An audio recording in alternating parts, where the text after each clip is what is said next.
Well, hello there, everybody. Welcome back to another episode of the Adventures in Advising podcast. My name is Ryan Shekel. With me, as always, is Matt Markin. How you doing today, Matt?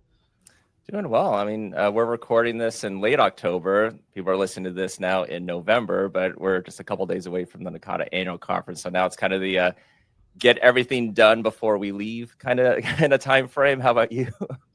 Yeah, I think there's all kinds of metaphors that apply to like the pre-conference feeling, and I'm really looking forward to giving our listeners and viewers anyway an opportunity to reflect on where they were if they attended the conference prior to and how they feel afterwards.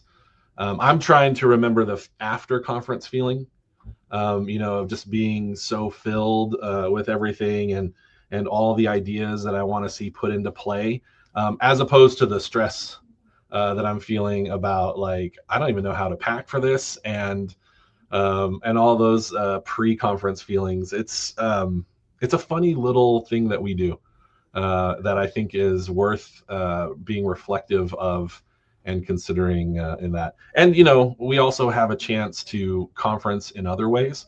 I always like the idea of conferencing as a verb as much as a noun, and just sharing ideas with colleagues and new friends and people who do the work that we do around the world and in different places is such a valuable opportunity. Okay, so the after conference feeling of being on that high of like, I just came from the conference, I have a lot of ideas. Yes, but it's also I should have taken one extra day off because now I need to recover before I come back to work. Are you saying we contain multitudes, Matt Markin? Is that what you're saying? Yeah, sure. Why not? But you were mentioning friends. So who do we got today? Oh, I'm so excited to talk to Michael Zaborowski. There's these times when you're like, I swear we've been in the same rooms. And it's just a nice opportunity to connect those feelings of familiarity and make things official. But hey, Matt, will you tell us a little bit about Michael as we get started? Absolutely. So Michael is currently the Director of Academic Advising at Ferris State University, where he provides leadership to a team of 17 primary role advisors. Michael also supports over 150 instructional faculty advisors across the university while advancing institutional initiatives to strengthen student success. As part of a grant, Michael and team will form the Ferris Center for Advising Excellence and initiate the Advising Fellows Program. This is all connected to a comprehensive advising program review in partnership with NACADA, which I'm sure we'll chat about, that they achieved last year. Michael's professional journey spans over 15 years in higher education with experiences at Michigan State University and Penn State University in advising, retention, and student affairs leadership. And along the way, he has been honored with awards from NACADA and Michigan State University for excellence in advising and administration. And he continues to share his work through conference presentations and funded projects that elevate advising practices. And I'm sure he'll also be sharing some of that in this interview today. But outside of work, Michael is pursuing his EDD in community college leadership at Ferris State, where he's about a year and a half into that program. His wife, Rachel, is also an academic advisor at Michigan State University in the Department of Psychology. So advising is a shared passion in their household.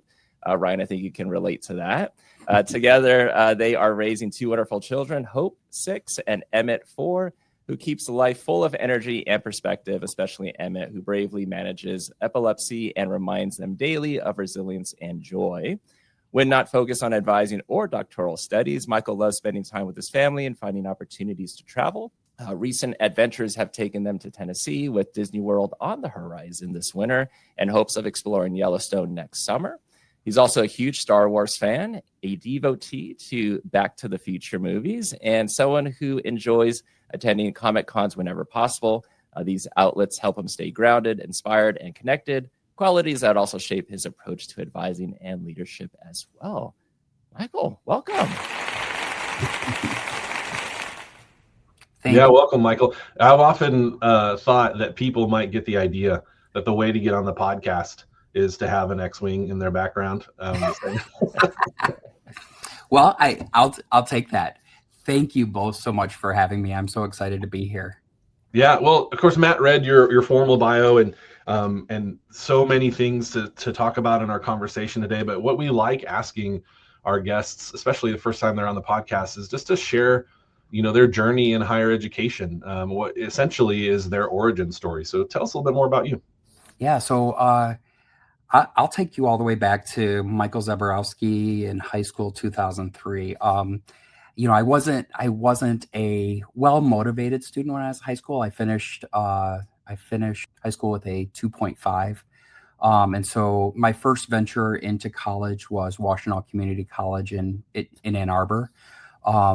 And it's a place where I really found myself. I found that higher education was the place for me. I transitioned during that first semester. It was just that opportunity to be excited for something for what my future looked like. And so I got to take courses that I was interested in. But at the same time, I was not somebody who necessarily knew how to navigate the system.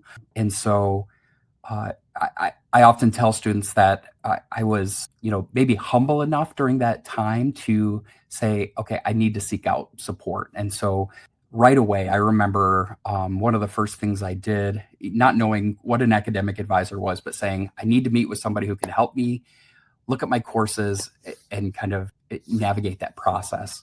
And my plan was to transfer to Northern Michigan University. I wanted to get as far away from home, but allow my parents to still pay for in-state tuition. So I spent a little bit of time at Northern, but it was too far, too cold, too much snow, and transferred to Michigan State, which is my undergraduate alma mater and my master's alma mater. And it fell in love with Michigan State from the moment I walked on that campus, and had a great opportunity, had a lot of chances to really succeed while I was at Michigan State. It was a great place to be, to take advantages of so many opportunities. It's one of those things, right? Whether you're in a big institution and have all those opportunities too, or you're in a small institution and you have, direct access to faculty and support services.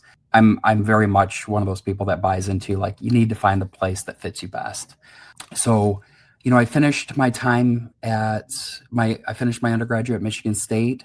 Didn't know what I wanted to do with my life. And I remember sitting down with my academic advisor about 2 or 3 months after finishing my undergraduate and saying, like, I just don't know where I want my life to go. And I'll give a shout out to Brian Egan, who was my advisor at the time. And we just kept going back and forth. Like, what did you like while you were in college? What did you enjoy? And I had a few opportunities to work with some high school students and talk to them about college, talk to them about the amazing things I was doing. And I explained that to Brian, and, we kind of got to the end of the conversation. I go, well, how do I do what you do? Because I think that's what I want to do. And that led my journey into academic advising. And so I did 2 years of my master's in student affairs at MSU. I was lucky enough to get offered an assistantship during my second year in advising in human development family studies, which became my full-time job afterwards. I spent 3 years in human development family studies and moved over to the College of Education, where I had just an amazing experience. I often say that if I was to go back to the role of an academic advisor, and I hope that I do someday before retirement, that I love working with education students. That's my jam. That's what I love to do. Once I was in my 5th year there, an opportunity came up to apply for the director of student affairs in the College of Nursing. And I threw my hat in, not thinking that I was anywhere near ready for that kind of role, but excited to do so, and got offered that job. I remember someone telling me that they had somebody in mind for that position. I remember my boss at one time telling me, you interviewed the heck out of that day. And I pulled out and got the job. And it was an amazing experience. I learned a lot from that position. Once I got to the end of it, for a number of reasons, it was time for me to leave. I'd had my experience. I had done what I felt like I needed to, and I'd certainly made some mistakes, but I had learned a lot from those mistakes. But what I did is I took what I learned both the good and the bad to this new position at Penn State. I'd always kind of had this interest in going to the East Coast, and this opportunity, this amazing opportunity to work at a small campus within Penn State's system. It was Penn State Schuylkill, about an hour and a half north of Philly, and I will say that was a transformative, and in many ways, some of the good and the bad that came from Michigan State, I was able to apply and worked with a just amazing team of advisors over there. And we were able to accomplish a lot. I know that those advisors had gone through some hardships before I got there, and I feel like we were able to, in many ways, bond. And I will say the number one thing that I learned from that opportunity, and I'm sure we'll talk about a little bit more, but I learned that at Michigan State, I had been an advisor for 8 years before I moved to my role. So I felt like I knew everything. But when I came to Penn State and didn't know the system at all, I learned the importance of depending on those who work for you. Like, I needed their support. I couldn't do my job without them, and that's probably the most important thing that I carried with me from Penn State into my current role at Ferris, is that I really appreciate everybody who I work with, but most importantly, the 17 primary role advisors, because they really are the voice that helps me do the things that I've had the opportunity to do here. And I couldn't do it without them. And I'm sure, definitely we're going to be chatting about that and things at Ferris State. But I want to go back to Michigan State, because I saw a video that was on one of the Michigan State Advising YouTube channels, and you were being interviewed, a quick interview, and you talked about how you actually got married on campus. Yeah. And so I was wondering if you can share that story. Yeah, for sure. So both my wife and I are alum of Michigan State, and both of us diehard Spartans. It was a no-brainer when we were trying to figure out where we were going to get married, what we were going to do. We knew that the ceremony was going to happen on campus. In fact, I remember we had decided that we were going to get married, and it was like maybe a month later we said, like, okay, we have two places. There's either the MSU chapel or the gardens. And while we looked at the chapel, the gardens, just was beautiful. And I remember it was mid-December. There was about 8 inches of snow on the ground, and we went to this garden to meet with somebody. And they told us, you've got, if it's a rainy day, the backup is a classroom. And I remember going like, oh my gosh, we're going to put all this in and we want this, but our backup is a classroom. And I remember just being scared, like, okay, we're planning this 6 months in advance and this is what's going to happen. But it turned out to be just a beautiful day. And so we spent the morning at Michigan State. It was, the gardens there. There's a beautiful rose garden right where we are, and I can just think of some of the pictures that we got. That's right there in the midst of the rose garden, just beautiful in the middle of July, blooming. And we also got a chance to. One of the things that's amazing is, while we have pictures by the Spartan statue and we have pictures by different parts around campus, having wedding photography, having wedding pictures that are at the Beaumont Tower, at the statue. I mean, that's just, it's so meaningful to have that and have that be a part of what that special day meant to us. But it was a beautiful and amazing day. And actually, we're going to talk later about the connection to NACADA and the SEER Institute at the University of Wisconsin. Life finds a way of making things happen.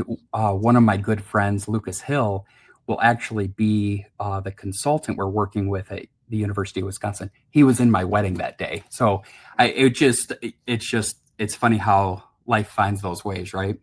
Yeah, when I think about the interconnectedness, I know there's this idea out there of 6 degrees of separation.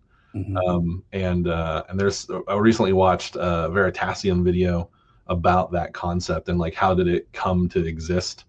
And it's the people who, have connections outside of the local group, so to speak, who really make that small world feeling happen. And it's one of the things I love about academic advising. My mom grew up in Ypsilanti, a little bit further east of y'all in Michigan, and my whole life I was fascinated with the state, the shape of it, the Upper Peninsula, all that stuff. And just the way community is so geographically oriented. Yeah. How does it work? Two different institutions advising, like, are you constantly comparing notes when you come home, talking about policies and practices, probably some of the negatives as well. What's it like at home during peak advising seasons? Yeah, you know what? I love that we have that relationship with each other, because we're able to bounce ideas off of each other. Or, I had some, because I had spent a good number of years at Michigan State, there are sometimes that my wife is working through something and she'll say, like, hey, when you were in nursing, did you ever experience this, this, and this, and how did you face it? And on the other side, my wife was an event planner before she decided to go back to grad school for advising. And I actually reached out to her because we're hosting the NACADA, which is the Michigan Academic Advising Association annual conference here at Ferris in May.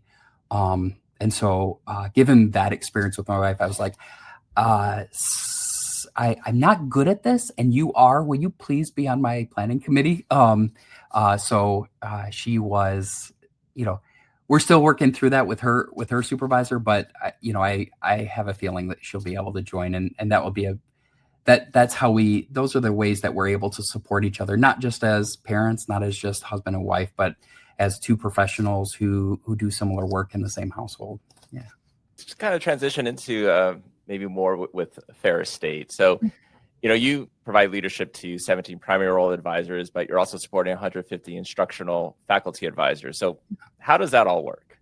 If I think of the support that I provide to the primary role advisors, it's that I know that to some extent they know what they're doing. I have 17 amazing advisors who I maintain a really solid relationship with, and bounce ideas off of. One of my advisors, Dave Schrock, I love that we have this relationship where he'll come in and just say, like, I'm thinking this, I'm thinking this, I'm thinking this. How can we make that happen? And I love that relationship. The one thing that is so important to me, because our faculty do support, if not 50%, just a little bit over 50% of our students on campus. And I pride myself on being able to support the faculty here, but I also acknowledge and respect the realities of being a faculty, mainly because I don't understand them. Like there's one thing, that I often say, like, I know how to be an advisor. I know how to be an advising administrator.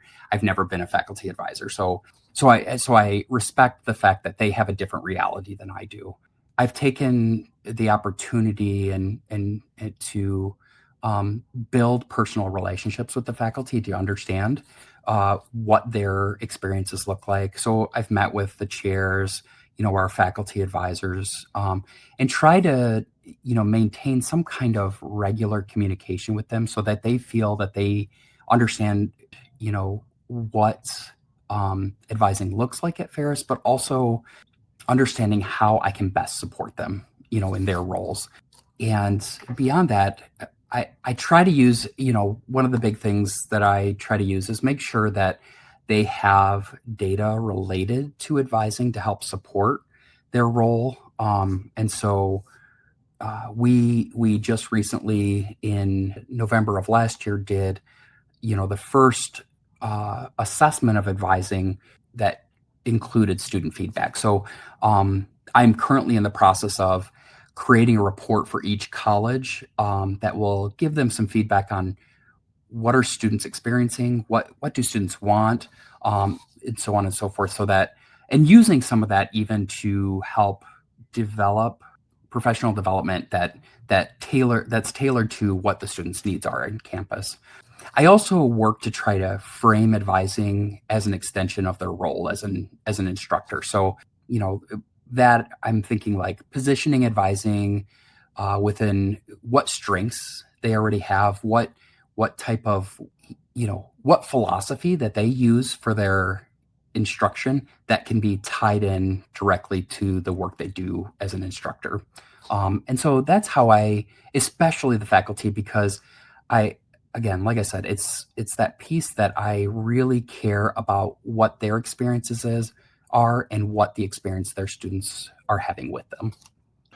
So along the way, in all those different roles and perspectives that have to be taken, how did the grant for the Ferris Center of Advising Excellence and the Advising Fellows program, how did that initiative get to the point that it's at now? Because we know that those things don't just fall out of the sky. Yeah. So walk us through how you get to such a significant initiative on your campus. Yeah. So I want to say it was in early 2024 or maybe late 2023.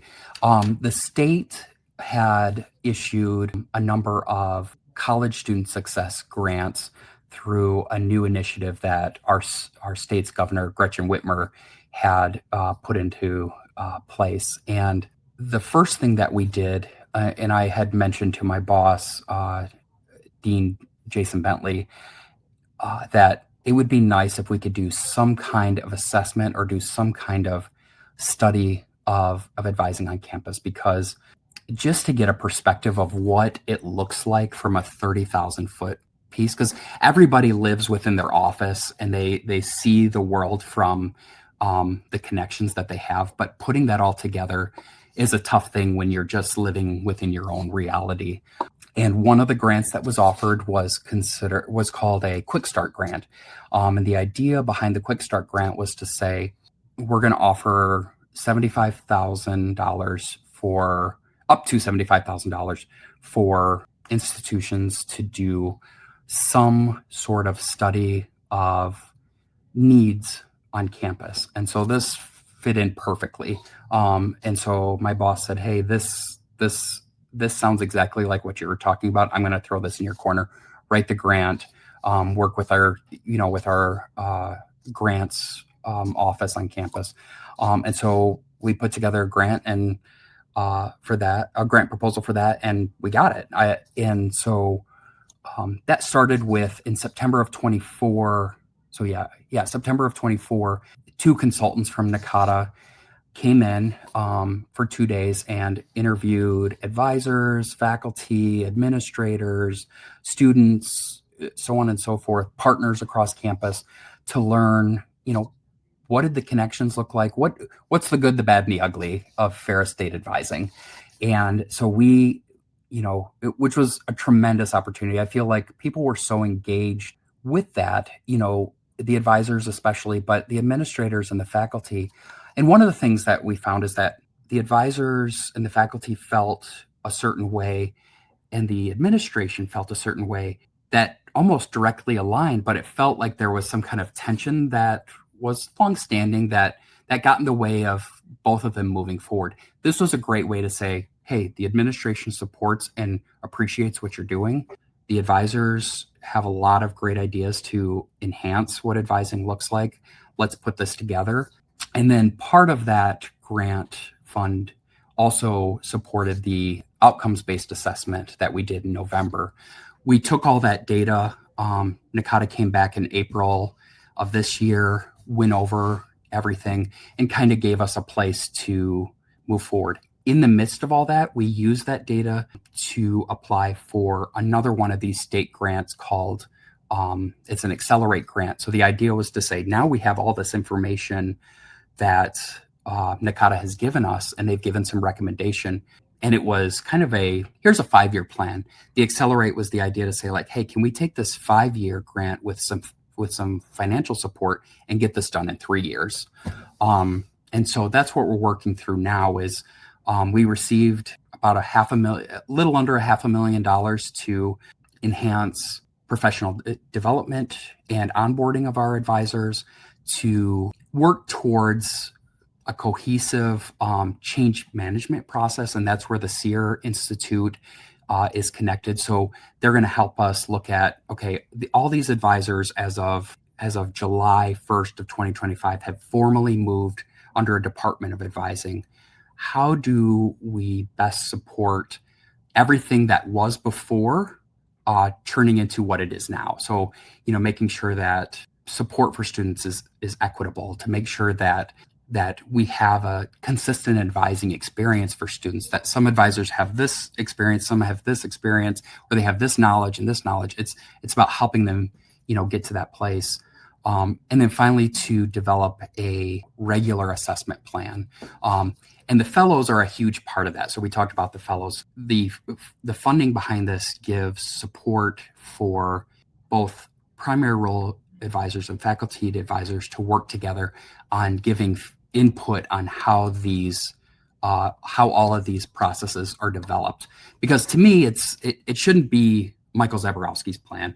It should be the Ferris State Advising plan. And that's what we're working towards. That's really cool. I'm very happy that you actually asked advisors really great ideas. And so I think this is really wonderful that they're kind of connected to this and actually get to contribute.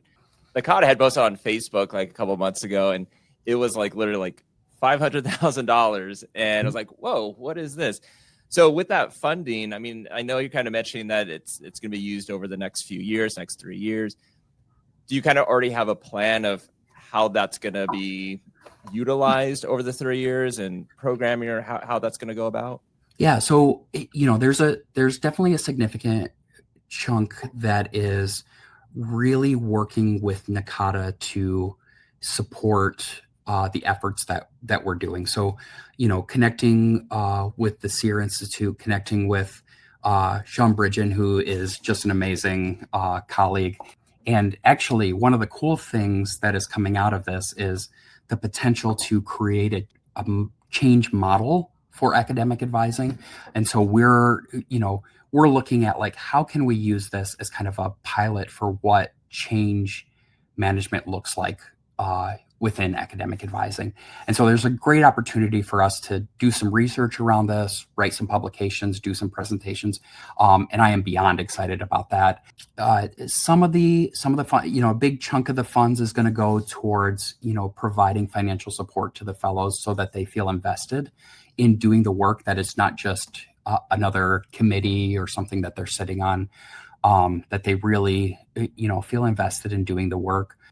Because some of this will require producing videos for the professional development, my big thing is like, I want to create a series of videos so people don't feel like they're having to read something and then read something else and read something else, is that we have a series of 1 to 10 minute videos that people can watch and engage in what they're learning. But also the other thing that I've learned from a lot of faculty is that they just wish that they had a library of things that they can access, so that when it's time to do, for example, a medical withdrawal, that they can go through, like, I haven't done one of these in 3 years. I'll watch the video again and okay, now I know how to do it. I often say it's like, I want high quality YouTube tutorials for our faculty so that they know what they have to do in real time. And so certainly a chunk of that change is going to go to producing those videos. But I'm also, again, in collaboration with Sean and Lucas with the SEER Institute, is because the assessment piece is such a huge piece of this. I've got funds to bring a number of advisors on campus, as well as Sean, Lucas, and I'm hoping to bring our institutional research director to the NACADA Assessment Institute, so that there's a team of us there to say like, hey, this is what we're doing. This is important to us. We want to utilize the time that we're at the Assessment Institute as best as possible.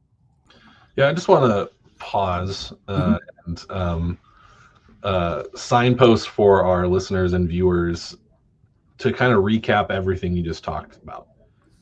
There are going to be some people who might hear this and be like, yeah, there's no way, there's no way that this is going to fit into what we're currently doing or our institutional culture. or whatever. And I think it's worth noting that we're talking about two significant grant support models, the time to pursue the funding, the expertise of people from off of campus, and the commitment to do the change correctly. Some people might not know about the SEER Institute, SEER. There's a process for organizational change. Encourage folks to look into that or whatever. But if you're on a campus or at an institution who is looking at, what can we do to improve? What you're hearing about is what might be considered an idealized model, but it's really encouraging to hear the kind of deliberative, intentional, but also capital-backed approach to getting this done. It's not a quick fix, and I think that the involvement of primary role, but also all roles. I'm kind of curious, Michael, about the Grand Rapids location. You have colleagues there, I'm assuming. What's their involvement in this? Yeah, so we have the Kendall College of Art and Design is downstate. I actually just spent the last 2 days down there. They have a advising days where they incentivize students to meet with their faculty advisors, which was an amazing experience. It's the first chance I had to go down there. But then, we have advisors statewide. Ferris, I would say, probably has, kind of hit this mark of connecting with the community colleges and having success hubs across the state that allows students to connect with Ferris, whether they're in Detroit or Traverse City or the Upper Peninsula or Lansing, which is just, amazing. I remember when I worked at Michigan State and we were working on our RN to BSM program, I remember often going like, man, Ferris has it figured out. Like they've got it. And so it's been nice to be a part of that and have a connection to, our statewide system. So, and again, part of what I'm doing is bringing in our support, not just in our main campus up here in Big Rapids, but also to make sure that we're, to the best of our ability, supporting the differences that exist within what happens at Kendall, because it's a different population of students and what are statewide students, because most of those are non-traditional students, and what supporting them looks like, because it's, it's not the same thing as our, high first gen traditional age college students that we see here in Big Rapids. Yeah, and I guess going back to Ryan's point, this is a multi-year thing that's going to be happening. Staff and faculty advisors have their regular jobs. There's going to be involvement across the board for everyone. So I guess for you, how do you feel like you're going to balance the innovation portion of it, like implementing maybe a new framework or something, but with the reality of advisors or staff having maybe some burnout, but also maybe those that might also be resistant to change? Yeah, that's a good question. And one of the things that I have found, and it's funny when somebody told me this once before, it's that idea that sometimes hearing it from somebody outside the institution helps. And so I cannot express enough how much I appreciate the support we've gotten from NACADA. And I would say if you ever have the chance to connect with NACADA Consulting, that's been a game changer for us, is just being able to put something on paper or put something in a presentation that comes from our advisors' professional organizations to say, this is what's being done well at your campus. We need to capitalize on that. But here are some opportunities for growth. And I appreciate the fact that it exists within the 9 conditions of excellence of academic advising, because I don't think anybody could look at that document and say no, those are not the right things for advising. They really are. And having it expressed that way to say, you're doing good work, here's where we can grow. And hearing it from that organization rather than hearing it from an administrator or even hearing it from me, it helps to ground it for them. It helps them to see okay, here's what I can do, and here's how I can tweak things, or here's how I can partner with places to enhance things across campus. So you mentioned hosting NACADA in May. Would you say that was an intentional part of the momentum that you're gaining on campus, or is that a byproduct of this sort of stuff, or is it a third option and just happenstance? I would say it's kind of a little bit of all three. We had put in to do it last year, but I think it ended up in the right place at Michigan State last year because it was the 20th anniversary of the organization, which started at Michigan State. And so we put in for it this year, but I would say I'm glad that it happened this year because over the time that I've been here, I've really emphasized the importance of professional development. And we have, in the time since I've been here, had a lot of advisors who have decided like, hey, I want to get increasingly involved. And NACADA is a nice place to get that kind of dip your toe into leadership within academic advising. And so we currently, I sit on the board as the communication chair. We have the treasurer, the secretary for the organization is an advisor here. And then we just, one of our treasurer is also a member here or an advisor here. So we've got some great connections. And so I think it's nice because it's just a perfect time to say, like, we're doing this exciting stuff and we can talk about that. We've got an increase of, membership on the board that is involved.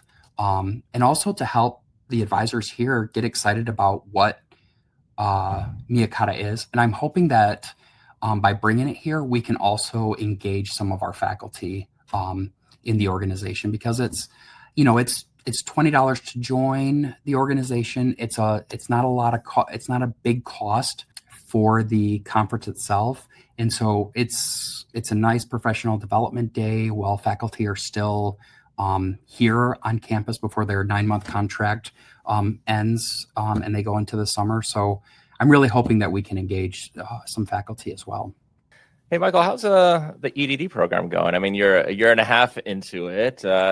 How's your research shaping? I don't know, what you think about community colleges and their role in the larger advising landscape. Yeah, so thanks for asking. So actually, what I am looking at for my dissertation, and you've probably heard me talk a lot about faculty advising, is I'm really interested in how we enhance professional development for our faculty advisors. So what I'm doing is, as part of this overall grant, certainly all of this is connected to a much larger strategic goal for advising on campus. But for my dissertation, I'm specifically looking at how we can advance the professional development of faculty advisors. It's, my role as the director of student affairs in the College of Nursing, I worked with a lot of faculty who were supporting graduate students. And so that was my first kind of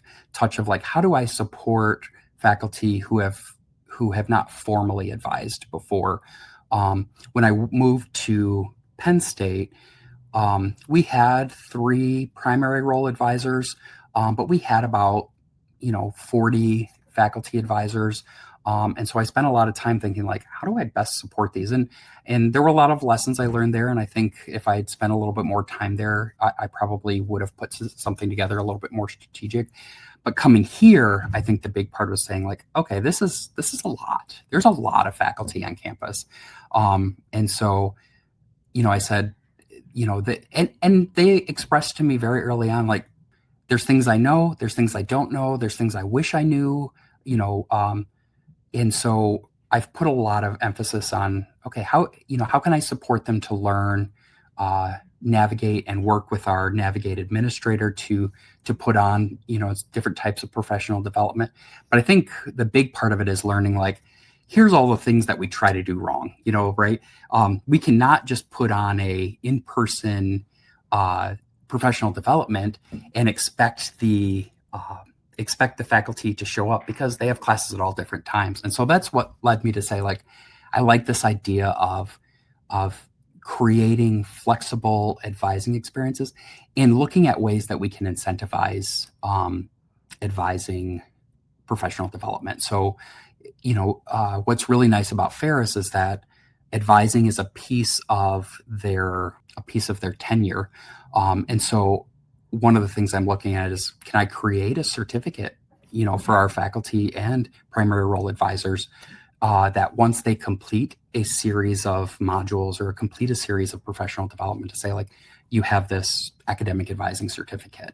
And again, that's kind of where my research exists right now. But I would say, there's as far as doing the EDD program itself, there's days that it's great. There's days that it's quite a hardship. But one of the things that I have to say that I appreciate more than anything is that I have a cohort of people, from across the state, and a couple of people from out of state who are dedicated, higher ed professionals that are committed to the work we're doing, but also committed to supporting each other. So we have a group chat where we just check in with each other regularly. We have, we get together when we're together, whether that's, getting a drink after class or just kind of sharing in our emotions about how things are going. And it's very cathartic. It's great having a cohort, especially during the time that everything that's going on in my life, not just school, but like work and personal things.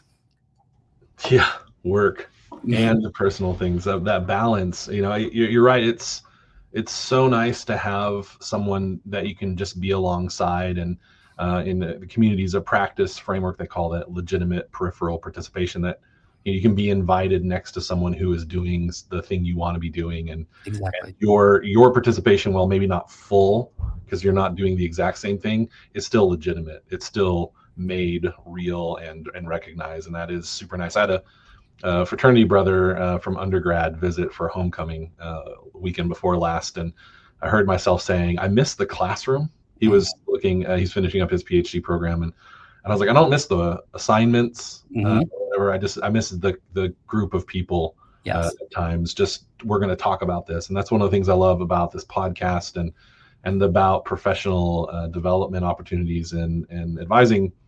But it does require balance. Yeah.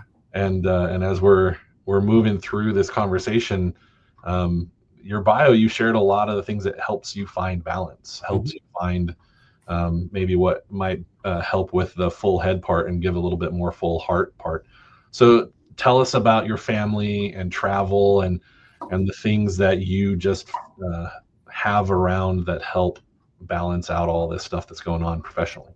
Well, speaking to my family, I have a very, very supportive family.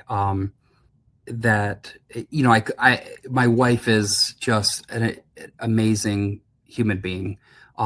She's been there for me through the thick and thin of everything that I've experienced. She's been okay with moving to Pennsylvania because that's where my career took me. She's been okay with moving back and coming to Ferris State. We've kind of thought about, what's next. My son and daughter are very, both inspirational. And, my daughter does fencing, and which is cool. I just love that. On Monday night she goes, and I just love sitting there going, like, gosh, my daughter's doing fencing. How cool is that?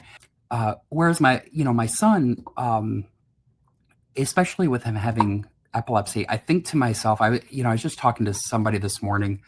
As an advisor, you're often supporting somebody through hardships that you don't fully understand yourself.